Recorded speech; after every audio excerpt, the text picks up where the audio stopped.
close your eyes. Forget the present. You're not you anymore. PastLives POV, where you don't just watch history, you live it. You live in the greatest empire the world has ever known. Marble statues, gladiators, senators in silk togas. Rome, they say, is the center of the civilized world. But not for you. Because every morning, while nobles sip wine and philosophers write poetry, you're crouching next to a bucket, collecting human piss. And not just for fun. This is your job. This is your life.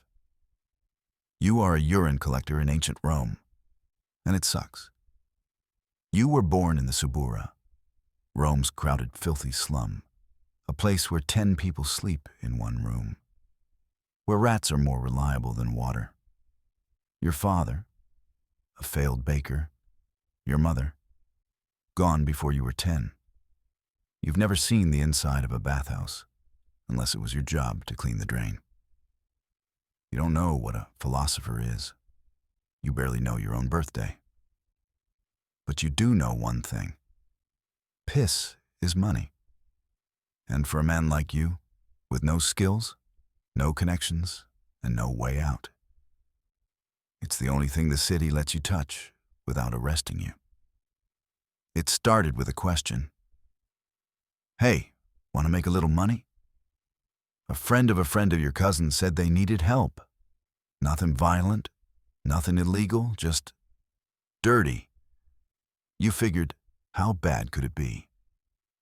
Then they handed you a long wooden pole with a hook on the end and pointed to a full urinal pot outside a tenement. Scoop it, dump it, bring it to the fullers. That was your whole job description. You didn't know what a fuller was. You didn't know how many of those pots you'd be emptying. You also didn't know that the smell would never leave your hands. Your day starts before the sun.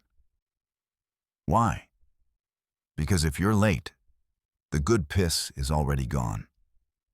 The public latrines are your first stop. Men squatting shoulder to shoulder, talking politics while relieving themselves.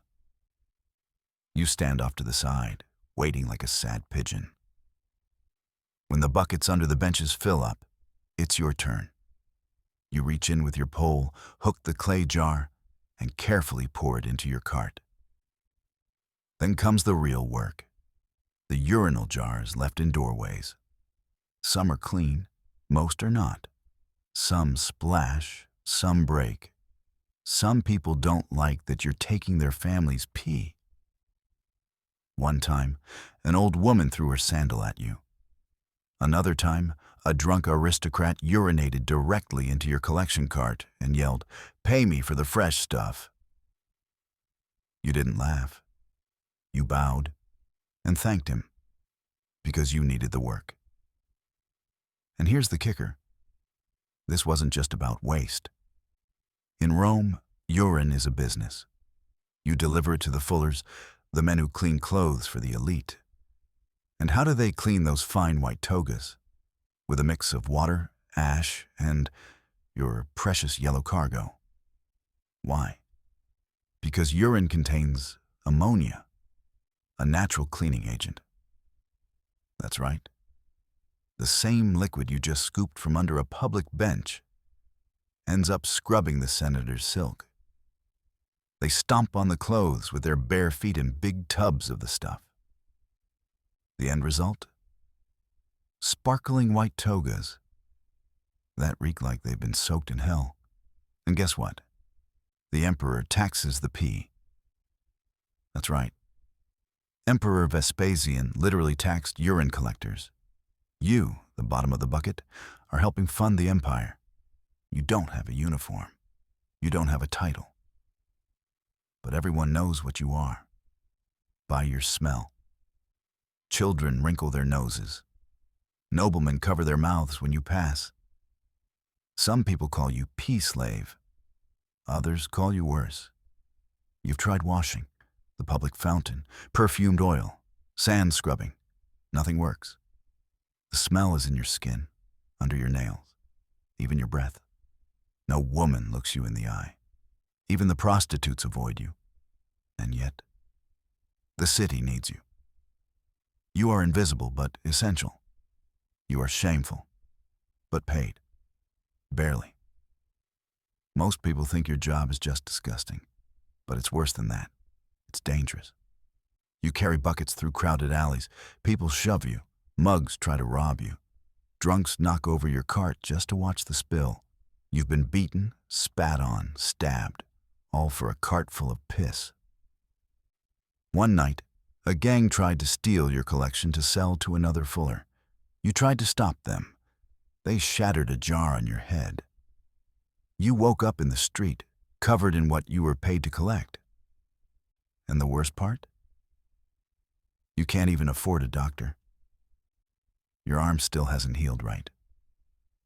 But you keep working because you don't get sick days when your job is urine.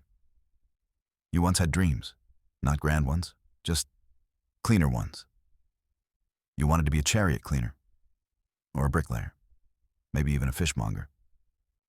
They stink too, but it's a normal stink. You wanted a house, maybe a dog, a woman who didn't gag when you spoke.